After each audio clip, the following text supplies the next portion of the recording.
guys, welcome back to my channel. So today I'm going to be reading the Boxcar Children, book 4, and it is called Mystery Ranch. So let's get into it. Chapter 1, The Door Bangs. An exciting summer began for the 4 Alden children with a bang of a door.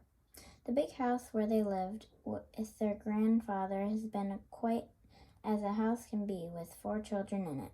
Their cousin Joe had gone to Europe with his new wife, Alice. Everything seemed peaceful until the afternoon when the door banged. It was Mr. Alden.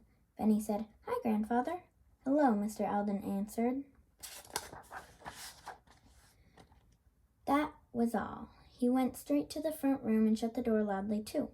"Well," thought Benny, "what in the world is the matter with Grandfather?" He ran upstairs to the room where Jessie and Violet were reading. "Listen," Benny cried. "Something terrible must have happened to Grandfather. He banged the door, and all he said was hello. He always says, 'Well, hello, Benny, how are you today?'" Jessie shut her book quickly and sat up straight.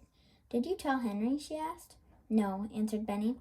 "I just told you, and that's all the time I had." "Henry," called Jessie. "What's the matter?" asked Henry, coming down the hall.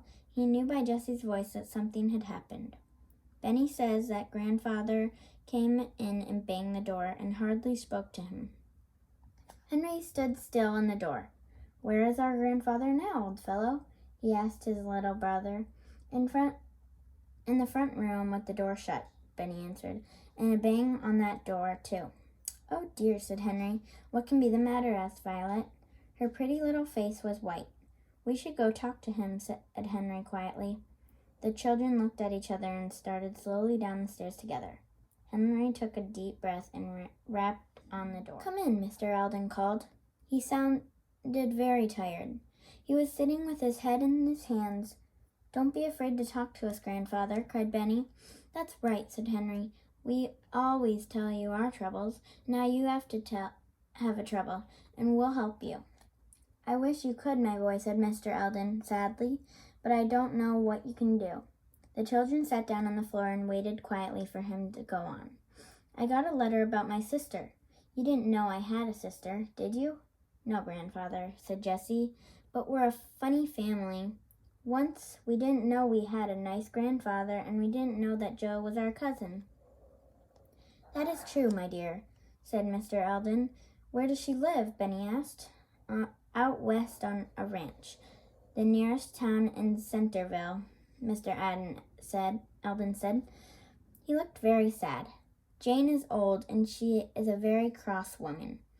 The neighbor who stays with her is going to leave. Nobody will stay with Jane because she is so hard to get along with. She won't leave the ranch, and yet I can't let her stay there all alone." "Why don't you go see her, Grandfather?" Benny asked. Mr. Alden gave a short laugh. "Jane wouldn't let me in," he said. "She does like me. I had not been very nice to her either." "Tell us about the ranch," said Jessie. "Well, it's the old family ranch," said Grandfather. "I lived there when I was a little boy. When my parents and I came east, Jane stayed." He stopped. He seemed to be thinking to himself, as if the children weren't there. "For a while, she did very well," he went on, "but later she had to sell the cattle and the horses. She had only the old horse and some chickens now. She must be very poor, but she still won't take any money from me." "Proud?" said Benny. "That's right, Benny. She's too proud to let me help her. Let me have a time to think about this. You go eat your supper and ask Mrs. McGregor to bring me a tray. I'll eat in here.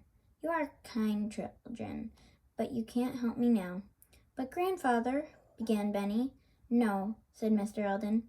"Go to supper like good children. I must think about this alone."